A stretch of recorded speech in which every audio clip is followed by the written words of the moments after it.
The significance of high degree of rationality lies in human cooperation, which varies in effectiveness of goal achievement, whether we think of formal goals, the goals of leaders, or of all who cooperate.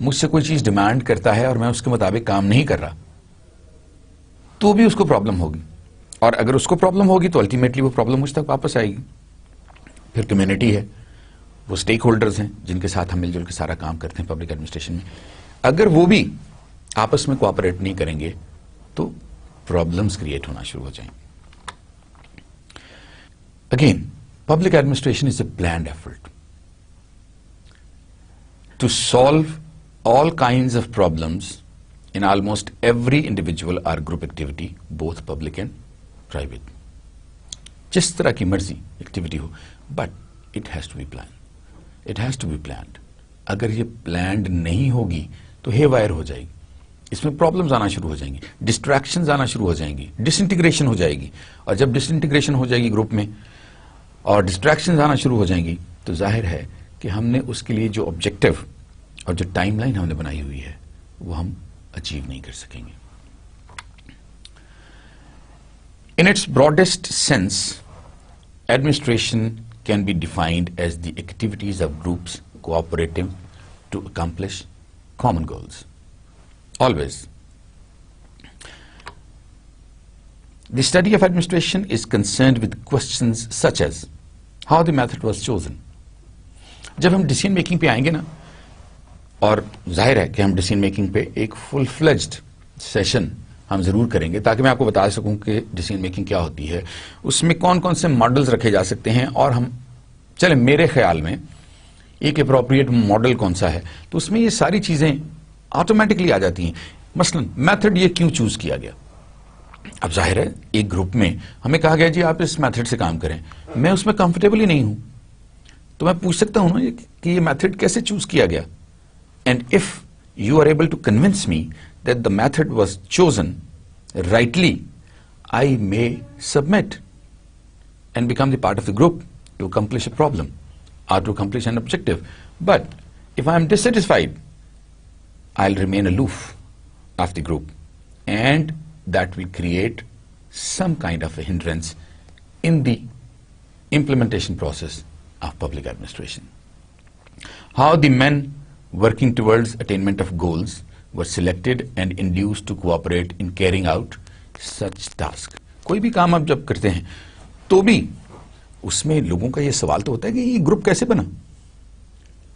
جو group آپ نے بنایا اس سے اچھے اچھے لوگ available تھے, اس سے اچھے اچھے لوگوں نے اپلائی کیا, آپ نے ان لوگوں کو تو رکھا نہیں, آپ نے ان لوگوں کو رکھ لیا جو کہ یہ کام کر ہی نہیں سکتے. آن دی ادر ہینڈ جن لوگوں نے رکھا ہوتا ہے they take it the other way round. وہ یہ سمجھتے ہیں کہ جب ہم نے اس کو رکھا ہے تو ظاہر ہے اس کے کچھ نہ کچھ میرٹس دیکھے ہوں گے, اور دیکھے ہیں جو کہ لوگوں کو نظر نہیں آتے. میں آپ کو چھوٹی سی اگزامپل دوں, آپ سارے کرکٹ کھیلتے ہیں نا. عمران خان جب عبد القادر کو لے کر آیا تو پرابلم تھی نا اس وقت, لوگ کہتے تھے یہ عبد القادر کون ہے, but Abdul Qadir performed and became the best spinner around at that point of time.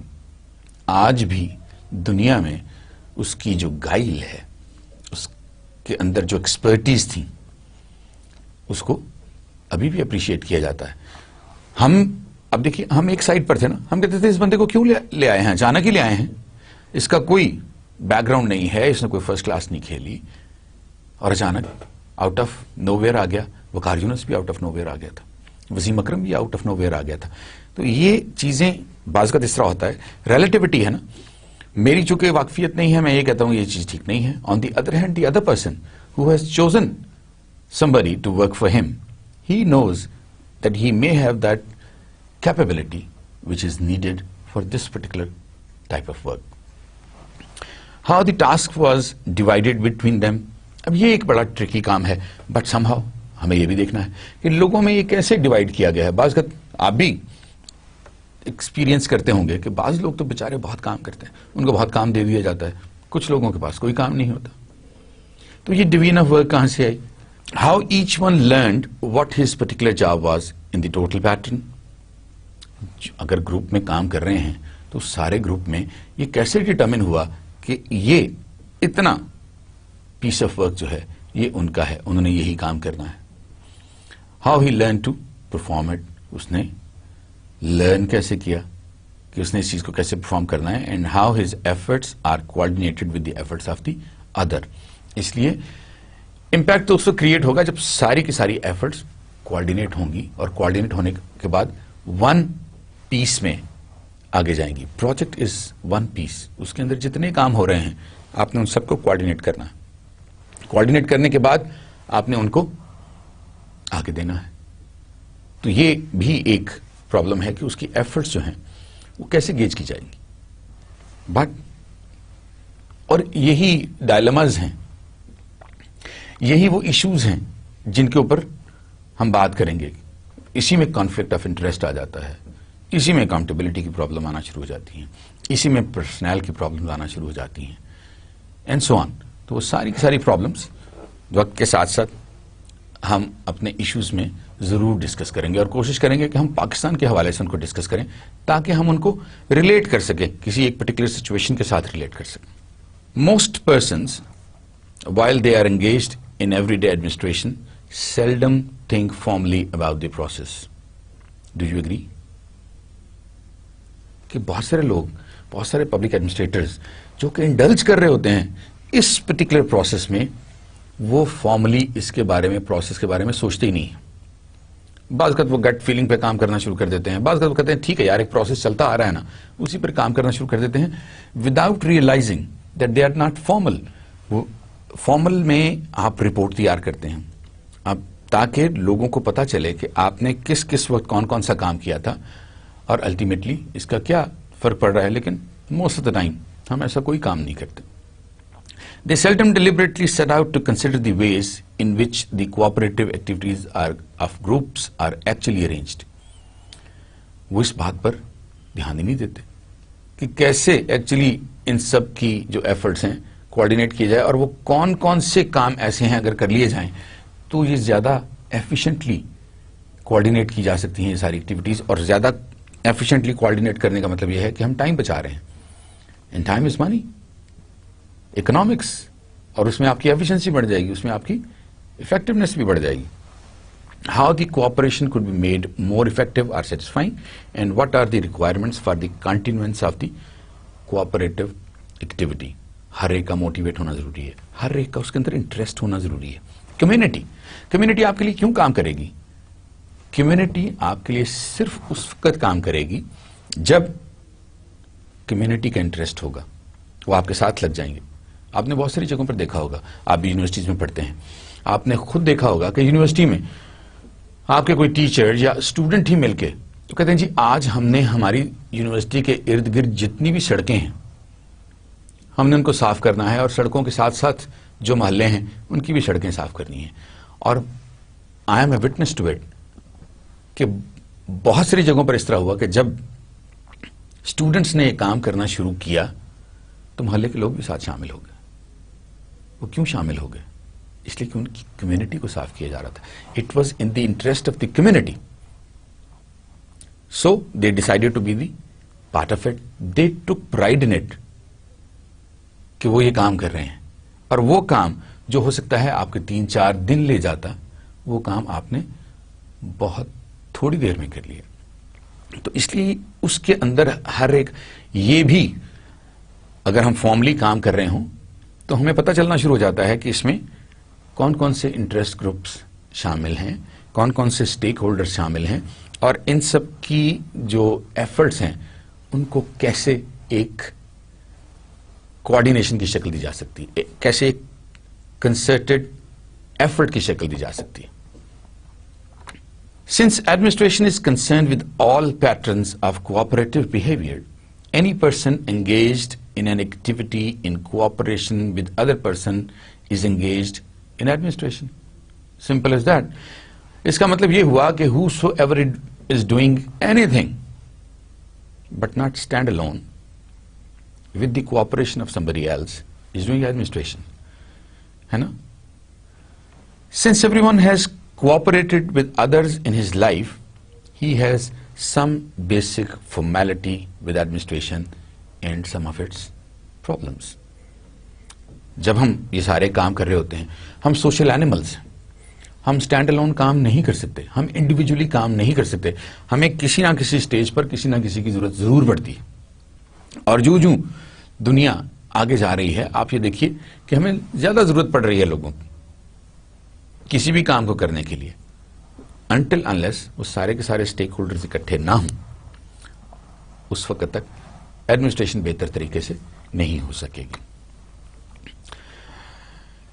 2 characteristics ہیں ایڈمنسٹریشن کے, آرگنائزیشن اینڈ مینجمنٹ. سب سے پہلے organization. What is organization? To organize whatever is needed to accomplish a particular objective, or whatever is needed to implement a particular policy, or whatever is needed to implement a particular bill, or a common good project. اس کے لیے سب سے پہلے ہم نے کیا کرنا ہے؟ Organise کرنا ہے اپنے ریسورسز کو.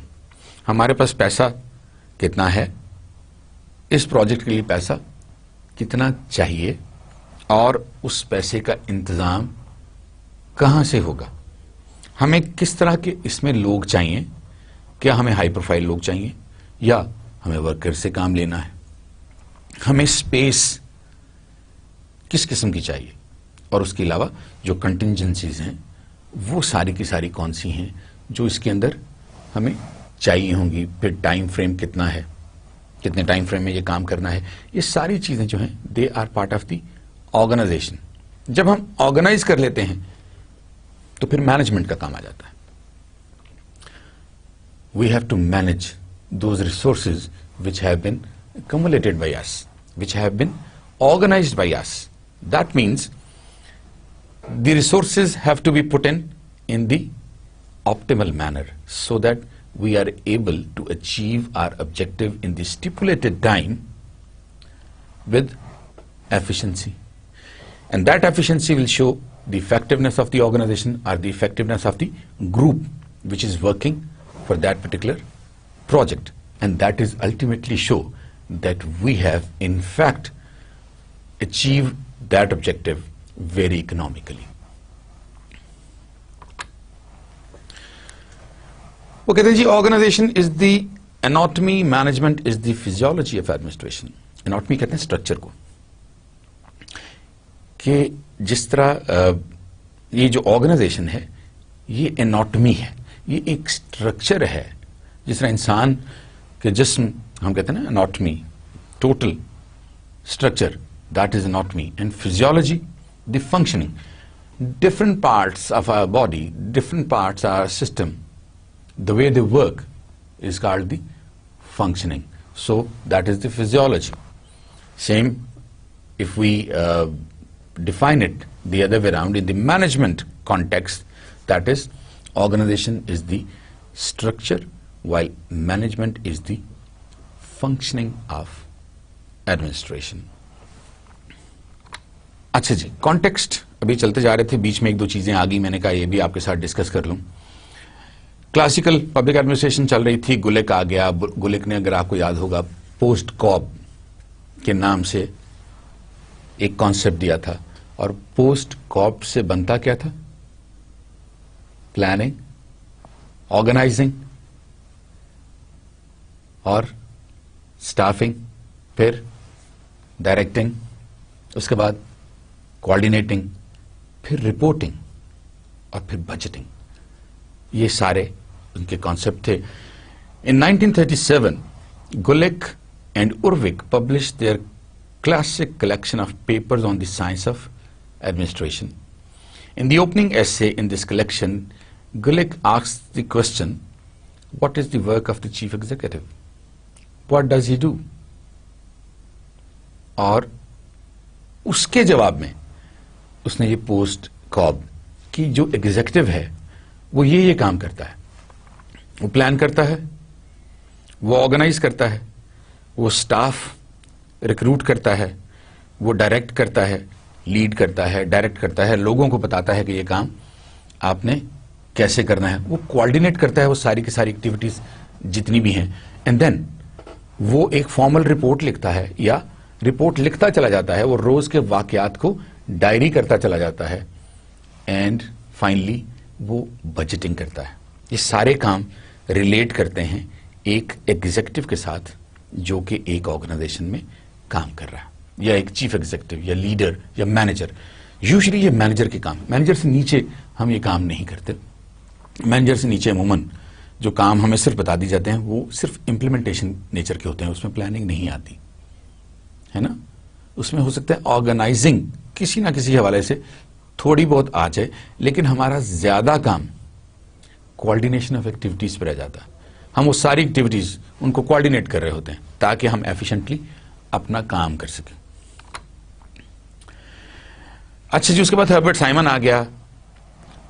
اس نے administrative behaviour study of decision making process in administrative organization نامی ایک بک لکھی، اور اس میں وہ کہتا ہے کہ decision making is the heart of administration and that the vocabulary of administrative theory must be derived from the logic and psychology of human choice, and it attempts to describe administrative organization as in a way that will provide the basis for scientific analysis.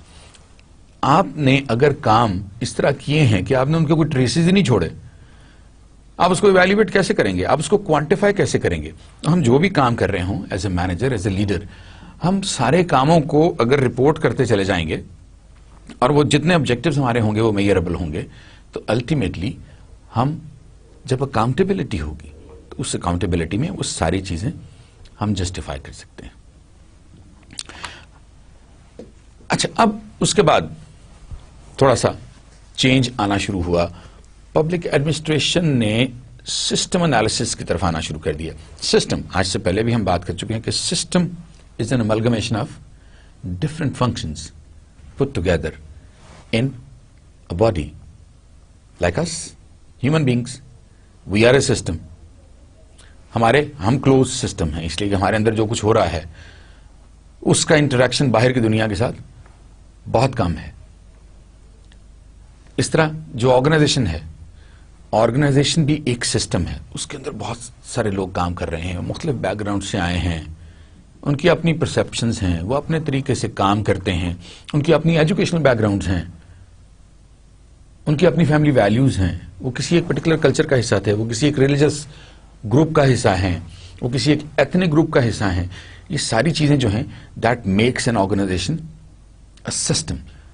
تو scientist نے یہ کہا کہ ہمیں system پہ کام کرنا چاہیے، ہمیں ایک آرگنائزیشن کو اس طرح کا ایک سسٹم بنانا چاہیے جس میں ہم لوگوں کو بھی سسٹم کے طور پر ٹریٹ کر سکیں، آرگنائزیشن کو بھی سسٹم کے طور پر ٹریٹ کر سکیں، جو کہ نہ صرف انٹرنلی لوگوں کے ساتھ ڈیل کر رہی ہے بلکہ ایکسٹرنلی بھی لوگوں کے ساتھ اور مختلف انوائرمنٹس کے ساتھ وہ انٹریکٹ کر رہی ہے.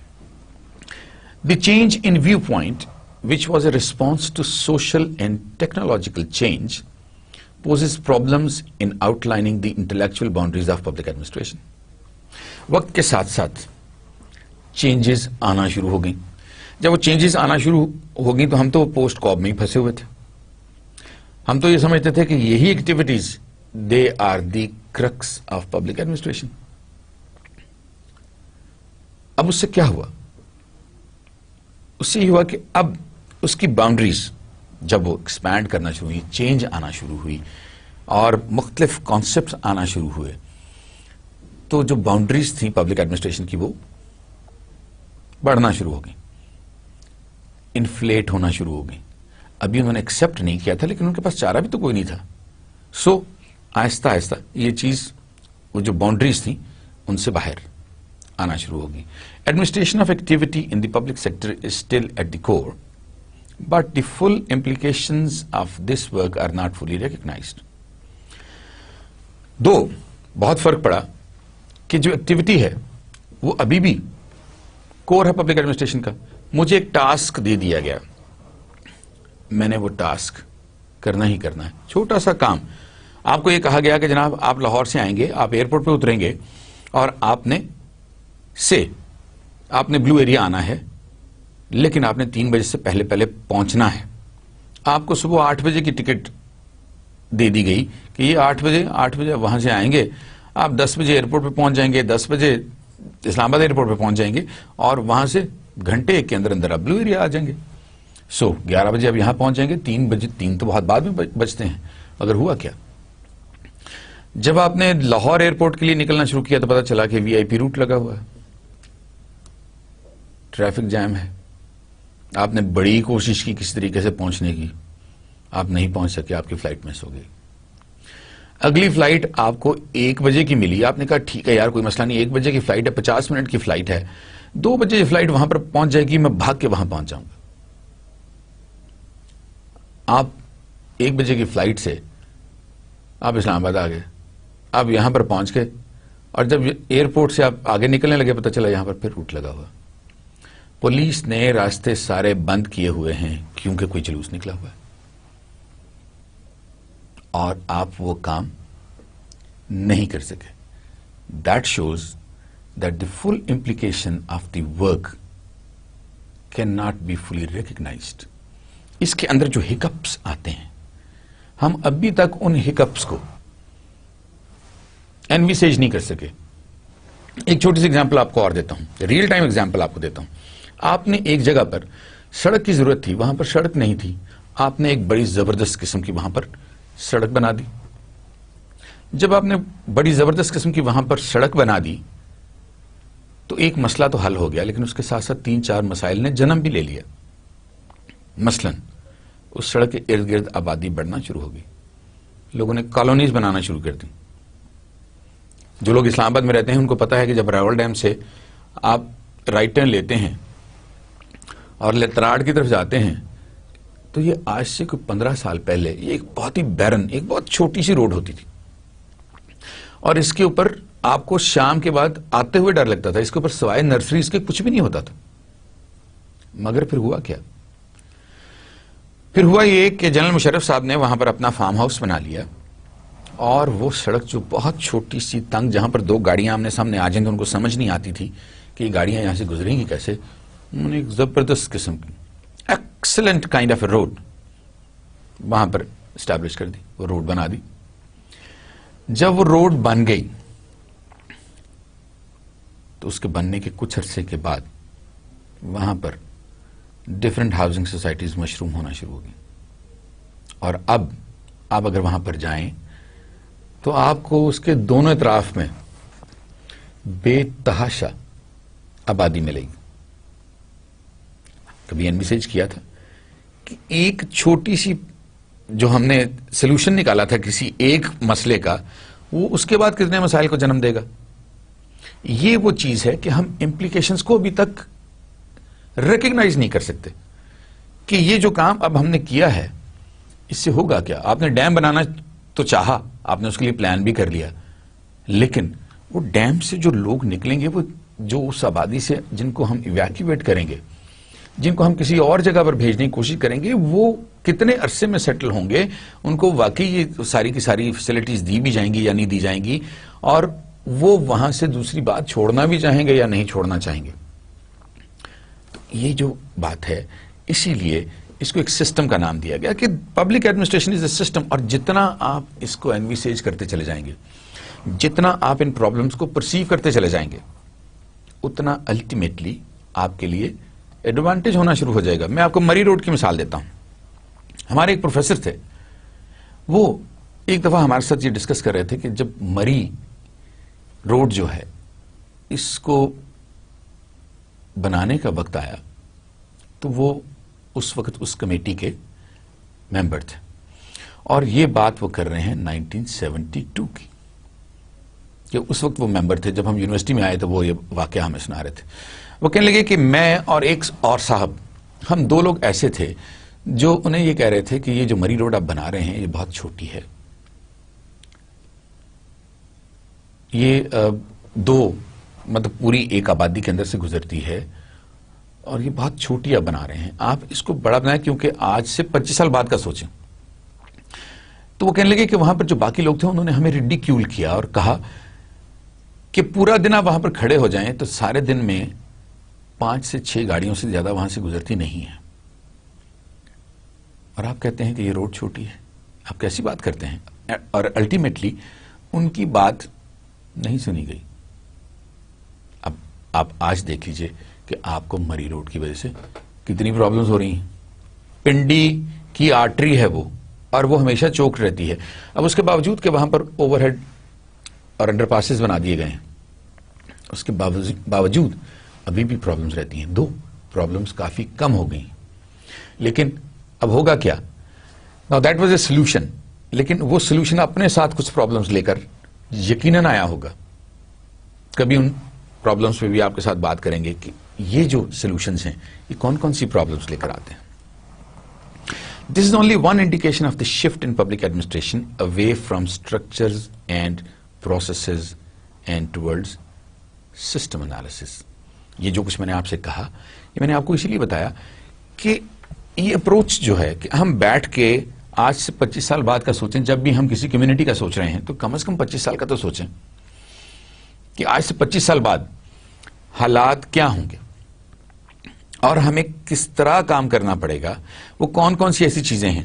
میں اگر آپ اجازت دیں تو میں واپس اس پہ جاؤں جس پہ ہم یہ سلائیڈ جو ہے جس میں ہم نے کہا how the method was chosen, how the men working towards attainment of goals were selected and induced to cooperate in carrying out such tasks, how the task was divided between them, how each one learned what his particular job was in the total pattern, how he learned to perform it, and how his efforts are coordinated with the efforts of the others.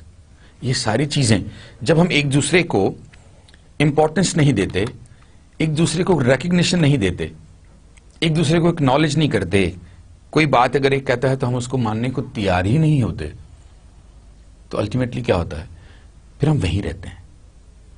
ہم آج سے بات کا نہیں سوچتے.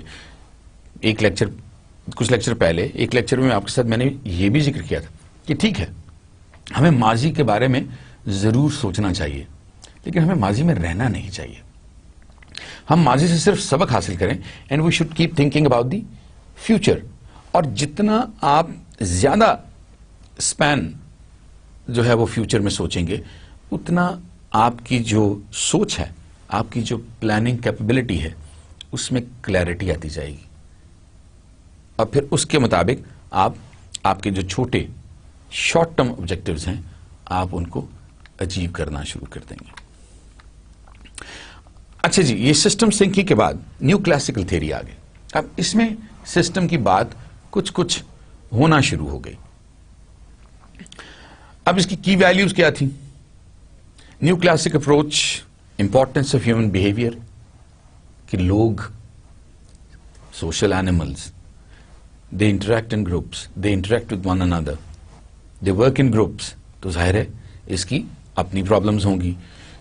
Socio psychological dimension of the organization, کہ اس کو صرف ایک مکینیکل آرگنائزیشن کے طور پر, ایک مکینیکل اسٹرکچر کے طور پر نہ دیکھا جائے, اس کو ایک سوشو سائیکولوجیکل آسپیکٹ سے دیکھا جائے اس آرگنائزیشن کو. Interdependency on its internal parts and relation to the external parts.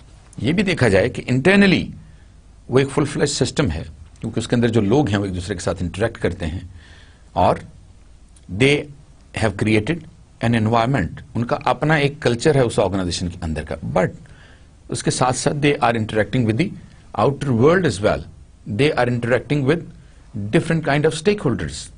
اور وہ ساری چیزیں بھی ہمیں ان کنسیڈریشن لے کر آنی چاہیے. اب اس میں فولے جو تھا اس نے ایک, he was one of the پروپوننٹس.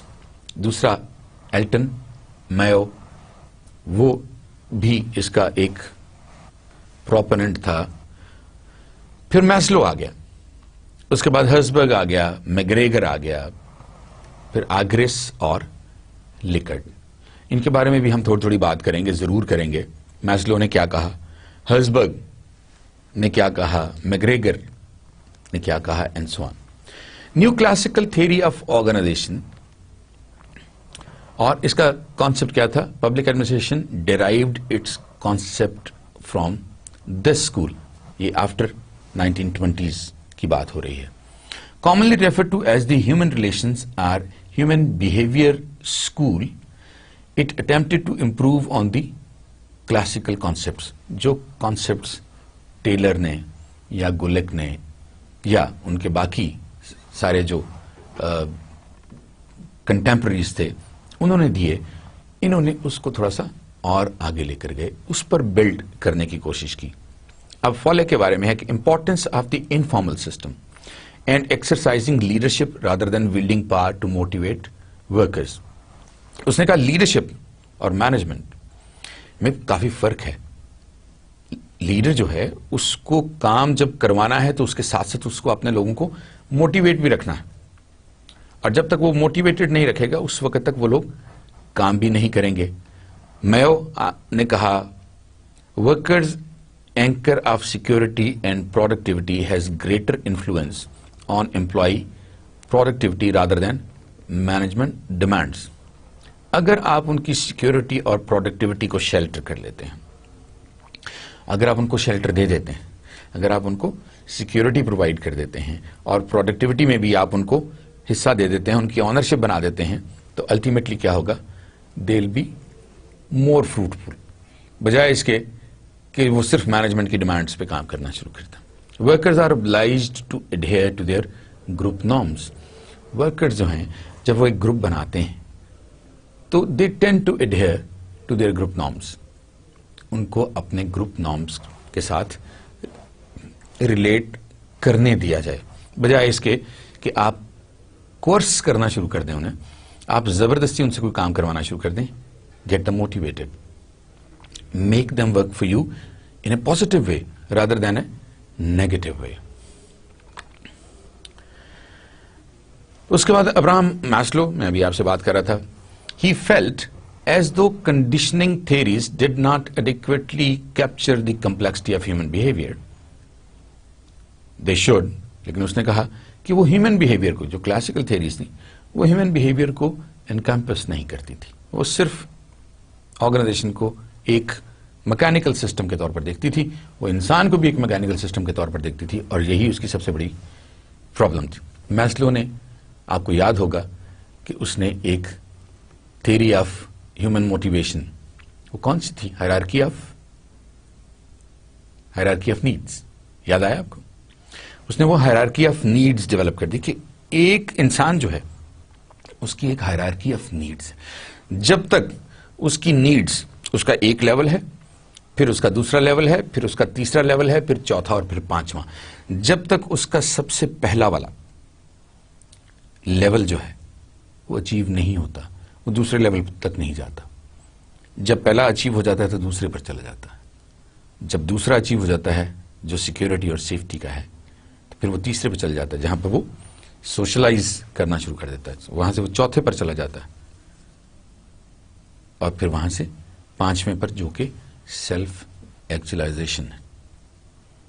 تو یہ اس نے ایک فارمولا دیا کہ آرگنائزیشنز کے اندر لوگوں کو آپ فیسیلیٹیٹ کریں, آپ ان کو موٹیویٹ کریں, تو الٹیمیٹلی وہ آپ کے لیے زیادہ بہتر طریقے سے کام کرنا شروع ہو جائیں گے. Maslow presented the idea that human actions are directed towards goal attainment. Any given behavior could satisfy several functions at the same time. For instance, going to a pub could satisfy one's need for self-esteem and for social interaction. کہ اگر ایک شخص, چلیں اگر ہم اپنے environment میں ہم سمجھتے ہیں کہ ایک بندہ جو ہے وہ ایک اچھے ریسٹورینٹ میں چلا گیا ہے تو اس کی دو نیڈز سیٹسفائی ہو جائیں گی ایٹ اے ٹائم.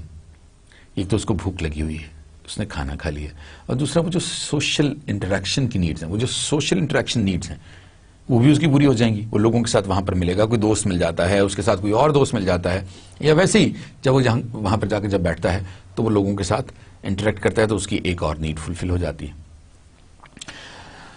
اس نے کہا کہ سب سے پہلے جو نیڈز آتی ہیں وہ آپ کی سائیکولوجیکل نیڈز ہیں, آپ کی سیفٹی نیڈز ہیں, پھر اس کے بعد آپ کی سوشل نیڈ آ جاتی ہے جس میں آپ کی ایگو بھی آ جاتی ہے, اینڈ فائنلی سیلف ایکچولائزیشن آ جاتی ہے. Maslow felt as though conditioning theories did not adequately capture the complexity of human behavior. In a 1943 paper called A Theory of Human Motivation, Maslow presented the idea that human actions are directed towards goal attainment. ایسا نہیں ہے کہ وہ خود ان کے جو ideas ہیں اور ان کے جو ایکشنز ہیں وہ گول اٹینمنٹ کی طرف نہیں ہوتے. اگر ان کو موٹیویٹ کر دیا جائے تو آٹومیٹکلی وہ گول اٹینمنٹ کی طرف چل پڑتے ہیں. ہرزبرگ آ گیا, ہرزبرگ نے موٹیویشن ہائجن تھیوری دے دی. وہ اس سے ایک سٹیپ اور آگے چلا گیا. The father of job enrichment and the originator of the motivation hygiene theory. Herzberg نے کیا کہا؟ اس نے in 1959 Herzberg developed a list of factors which were developed closely based on Maslow's hierarchy of needs, except it more closely related to work. وہ تو ساری اس نے needs بتا دی تھی نا آپ کی، physical needs, social needs, safety needs, پھر آپ کی سیلف ایکچولائزیشن، پہلے سیلف اسٹیم کی نیڈ، پھر آپ کی سیلف ایکچولائزیشن کی نیڈ. یہاں پر اس نے کنفائن کیا اپنے آپ کو آرگنائزیشن کے اندر، اور اس نے کہا کہ آرگنائزیشن کی یہ ساری چیزیں جو ہیں they are sources of motivation, they should be sources of motivation. اگر ہم یہ چیزیں ان کے ساتھ نہیں کریں گے یا ان کو نہیں دیں گے تو وہ لوگ جو ہیں وہ موٹیویٹڈ نہیں رہیں گے. اچھا جی، Herzberg theorized that hygiene factors present in the job before motivators can use to stimulate the workers. Hygiene are dissatisfied. اس نے کہا ہیں کون کون سے ورکنگ کنڈیشنز میں؟ اس نے کیا کہا؟ policies and administrative practices, salary and benefits, supervision, status, job security, fellow workers and personal life. اور اگر یہ ساری چیزیں جو ہیں ان میں وہ ڈسسیٹسفائیڈ ہوگا، وہ کبھی بھی آپ کا کام بہتر طریقے سے نہیں کرے گا. He should stay satisfied. اس کی پرسنل لائف اگر افیکٹڈ ہوگی کسی بھی وجہ سے تو کیا ہوگا؟ وہ اپنا پورے دھیان کے ساتھ آرگنائزیشن کے اندر کام نہیں کر سکے گا. اس کا دماغ کہیں اور ٹک کر رہا ہوگا، کام وہ کہیں اور کر رہا ہوگا. اگر اس کے لوگوں کے ساتھ، جو ارد گرد لوگ ہیں ان کے ساتھ حالات اچھے نہیں ہیں، ان کے ساتھ تعلقات اچھے نہیں ہیں، تو بھی وہ ڈسگرنٹلڈ رہے گا، ڈی موٹیویٹڈ رہے گا. اس کی جاب سیکیورٹی نہیں ہے. وہ آتا ہے ایک دن کے لیے، وہ آتا ہے، اس کو ایک دن کے آپ 300 400 500 یا 1000 روپے آپ اس کو دے دیتے ہیں. اب وہ نیکسٹ ڈے کے لیے ٹک کر رہا ہے، سوچ رہا ہے کہ پتہ نہیں کل مجھے جاب ملے گی یا نہیں ملے گی، آج میں ہوں، کل پتہ نہیں پیسے ملیں گے یا نہیں ملیں گے.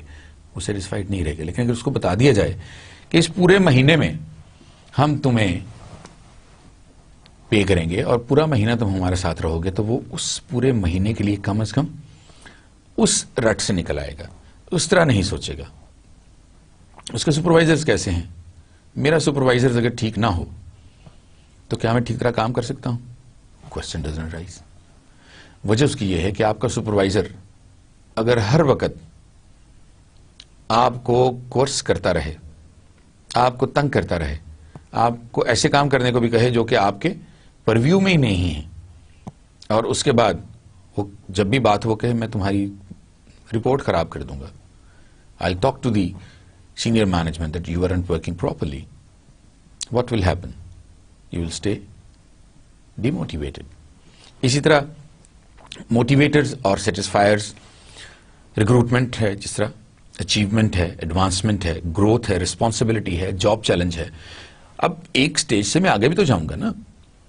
تنہا والی بات تو ٹھیک ہے اپنی جگہ پر، لیکن اس کے ساتھ ساتھ مجھے ریکگنیشن بھی تو ملنی چاہیے، مجھے اکنالجمنٹ بھی ملنی چاہیے، مجھے اپریسیشن ملنی چاہیے کہ جی اس نے یہ بہت اچھا کام کیا ہے، جو بھی اچیومنٹس میں نے کی ہیں میری ایڈوانسمنٹ ہونی چاہیے، مجھے پروموشن اس کے اوپر ملنی چاہیے، گروتھ ہونی چاہیے، رسپانسبلٹی ہونی چاہیے. اور اس کے ساتھ ساتھ جو جاب چیلنج ہے. اچھا، جاب چیلنج کا ایڈوانٹیج کیا ہوتا ہے؟ جب آپ کو کوئی چیلنجنگ جاب ملتا ہے تو، اور اس کے چونکہ یہ آپ کے لیے چیلنج ہوتا ہے، آپ زیادہ موٹیویٹ ہو جاتے ہیں. آپ کہتے ہیں میں یہ کر کے دکھاؤں گا. کسی بھی جگہ پر آپ نے خود اس چیز کو ایکسرسائز کیا ہوگا، اس چیز کو ایکسپیرینس کیا ہوگا کہ بہت ساری جگہوں پر ہم وہ کام کر گزرتے ہیں جس کے بارے میں لوگ ہمیں کہتے ہیں تم یہ کر ہی نہیں سکتے. ہم کہتے ہیں اچھا ہم کر کے دکھائیں گے. You are challenged. Once you are challenged تو آپ وہ کام جو جس کی نوعیت اچھی خاصی مشکل ہوتی ہے وہ آپ کے لیے مشکل نہیں رہتا، اور آپ یہ کام کر گزرتے ہیں. یہ ہیومن نیچر ہے، اور اس میں ہم نے یہ کام کرنے ہی ہوتے ہیں، اور ہم کر جاتے ہیں بشرطے ہمیں چیلنج کیا جائے، اور اس کے ساتھ ساتھ ہمیں پتا ہو کہ اس چیلنج سے جب ہم باہر نکلیں گے تو ہمیں اکنالج کیا جائے گا، اپریشیٹ کیا جائے گا، ہمیں کمپنسیٹ کیا جائے گا کسی طریقے سے، ہماری ایفرٹ کو ریکگنائز کیا جائے گا. اس کے بعد میگریگر